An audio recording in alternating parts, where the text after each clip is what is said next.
नवाब मलिक, क्योंकि उन्होंने इनका एक्सटॉर्शन बंद कर दिया था जो वानखेड़े के माध्यम से हो रहा था, समीर वानखेड़े के माध्यम से। शाहरुख का बेटा आर्यन, इसको ड्रग्स के खातिर पकड़ा गया, बड़ी रकम मांगी गई, 30 लाख रुपए मिले भी।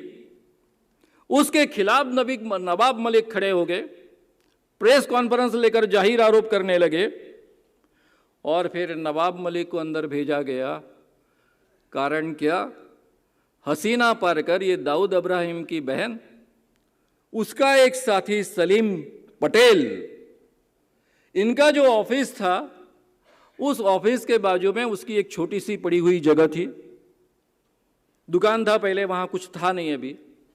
इनको अपना ऑफिस बढ़ाना था, इसलिए वो जगह उन्होंने बिकत ली। 22 साल पहले, 22 साल पहले की ये बात है, और आज उनको जेल में रखा गया। आप हमारे साथ आइए, नहीं तो जेल में जाइए। ये हमारे संविधान का उपयोग करना शुरू है आज। मित्रों, हमारा लोकतंत्र पूरी तरह से खतरे में है। मीडिया की हालत क्या है? पूरा गोदी मीडिया बन चुका है।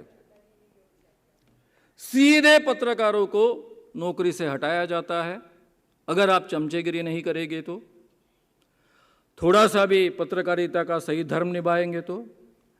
शरद पाटिल मेरे अध्यापक रहे हैं, हमारे हेड ऑफ द डिपार्टमेंट रहे हैं जर्नलिज्म के। उन्होंने हमको सिखाया कि पत्रकारों का कर्तव्य होता है सरकार की आलोचना करना। ये न्याय व्यवस्था पूरी तरह से कॉम्प्रोमाइज है। एक बहुत बड़े पार्टी के नेता मुझसे कह रहे थे, मानव साहब क्या बताएं हम आपको। सीधे जजेस को फोन जाते हैं, और फोन जाकर सीधा उनको कहा जाता है कि आपको ये करना है, और जजेस के सामने दूसरा कोई पर्याय नहीं होता है। पूरी जुडिशियरी आज के जमाने में कॉम्प्रोमाइज है। शायद मैं सोचता हूं कि अगर मैं गलती से या फिर एक्सीडेंट से मुस्लिम घर में पैदा होता तो मुझे क्या महसूस होता इस देश में आज। मेरे पास चॉइस था ना पाकिस्तान जाने का, लेकिन नहीं गया ना, मैं रहा ना यहाँ, इस देश को चुना ना।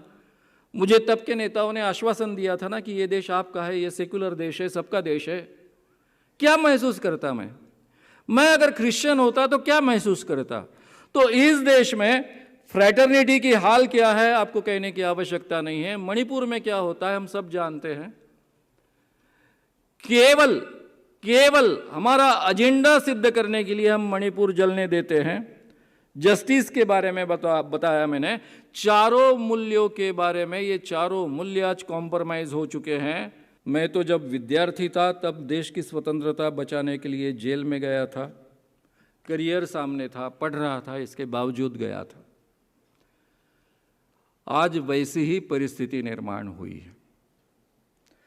अगर 2024 में हम इसको बचा नहीं पाए तो आगे की कोई गारंटी नहीं है। इनके हाथ में इतने अधिकार ये ला लेंगे, राज्य घटना को, हमारे संविधान को पूरी तरह से ध्वस्त कर देंगे। संविधान से सेक्युलर ये शब्द गायब कर दिया। ये शब्द ऐसे गायब नहीं होता है, उसके लिए कॉन्स्टिट्यूशन में बदलाव लाना पड़ता है, लेकिन ये कुछ भी कर सकते हैं। यशवंत सिन्हा, इन्हीं के एक मंत्री, वे कहते हैं कि मोदी जी अपनी सत्ता छोड़ेंगे नहीं। उन्हीं के मंत्री, बीजेपी के मंत्री रहे यशवंत सिन्हा, अर्थ मंत्री रहे, विदेश मंत्री रहे, यूट्यूब पर उपलब्ध है वो जो कह रहे वो। वे कहते हैं कि ये आदमी इतना सत्ता पिपासु है कि ये कभी अपनी सत्ता छोड़ेगा नहीं।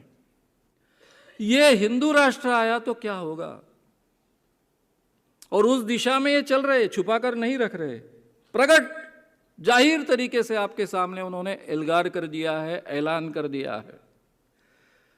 संसद का उद्घाटन सिंगोल के माध्यम से, ये उसका एल्गार है, ये सही माने में उसका प्रदर्शन भी है। ये हमें छुओ मत, हम ब्राह्मण हैं, आप मेरा साथ दो, मैं हिंदू राष्ट्र लाऊंगा। ऐसे लोगों का हिंदू राष्ट्र यहां आए ना आए, ये निर्णय हमें करना है। मित्रों, बहुत मेहनत से गांधी जी से लेकर लाखों लोगों ने इस देश की स्वतंत्रता प्राप्त करने के लिए आंदोलन किए, अहिंसक आंदोलन किए। जो हमारे कॉन्स्टिट्यूशन के पूरी कॉन्स्टिट्यूशन जिन 4 मूल्यों के आधार पर खड़ी है, ये 4 मूल्यों का फाउंडेशन उन्होंने रचा और सही माने में उसका, जिसको हम कहेंगे कि ऊपरी मंजिलें अंबेडकर जी ने तैयार की और इस ढंग का संविधान हमें प्राप्त हुआ। इन सब लोगों की मेहनत गंवानी है। हिंदू राष्ट्र आने के बाद में हम शूद्रों की अवस्था क्या रहने वाली है? क्योंकि हमारे राज्य करते कहते हैं भिड़े गुरुजी हमारे गुरुजी है, परम पूज्य गुरुजी है। और ये परम पूज्य गुरुजी कहते हैं कि संत ज्ञानेश्वर, संत तुकाराम से भी मनु श्रेष्ठ थे और मनुस्मृति इस देश में लागू होनी चाहिए। और महात्मा गांधी कहाँ कहाँ से पैदा हुए, ऐसे लोगों का राज आने देने वाले हो आप? ये आपको तय करना है, फिर बाद में अवसर नहीं मिलेगा। 2024 ये हमारे हाथ में अवसर है, इसका प्रभावी ढंग से उपयोग करो और जो थोड़ा बहुत बचा खुचा लोकतंत्र है उसका इफेक्टिवली उपयोग